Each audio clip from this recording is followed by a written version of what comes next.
నా పేరు కవిత. నేను ఇక్కడ ఫిజికల్ సైన్స్ స్కూల్ అసిస్టెంట్గా 2 సంవత్సరాల నుండి వర్క్ చేస్తున్నాను.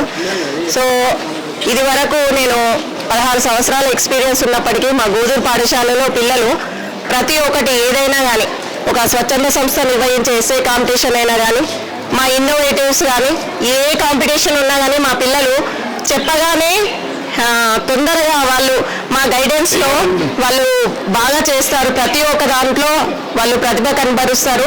First of all participation is important అనేది మేము ప్రేయర్ యాక్టివిటీ నుండి చెప్తామండి. ప్రేయర్ యాక్టివిటీలో ఫస్ట్ డైలీ స్టోరీ టెల్లింగ్ కానీ, అలాగే పద్యం కానీ, వాళ్ళకి ఏది వచ్చినా ఆ ప్రేయర్ యాక్టివిటీలో వాళ్ళు ప్రజెంట్ చేస్తారు. సో చేయడం వల్ల ఏమవుతుందంటే వాళ్ళకి ఆ భయం అనేది పోతుంది. సో దానివల్ల వాళ్ళు ఏ కాంపిటీషన్స్ అయినా మేము చెప్పగానే వాళ్ళు తొందరగా గ్రాస్ప్ చేసి మా గైడెన్స్తోని వాళ్ళు ముందుకెళ్తున్నారు.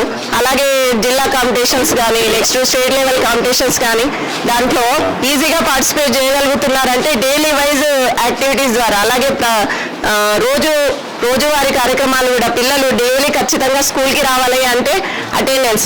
సో అటెండెన్స్ కోసం కూడా మేము స్పెషల్గా ప్రైజులు ఇస్తాం.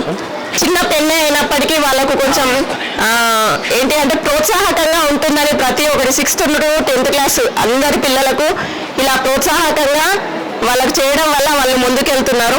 సో ఫిజికల్ సైన్స్ విషయానికి వస్తే ల్యాబ్ యాక్టివిటీస్, చిన్న చిన్న యాక్టివిటీస్, అలాగే ప్యానల్ బోర్డు ప్రజెంటేషన్ కానీ ఇవన్నీ పిల్లలకు వేరే పిల్లలు ఫిజికల్ సైన్స్ అంటే కొంచెం భయపడినప్పటికీ మా పిల్లలు మాత్రం కొంత ముందంజలో ఉంటారు ఈ విషయంలో. So talent test, physical science talent టెస్ట్లో కూడా ఎప్పుడు మా పిల్లలు ముందంజలో ఉన్నారు.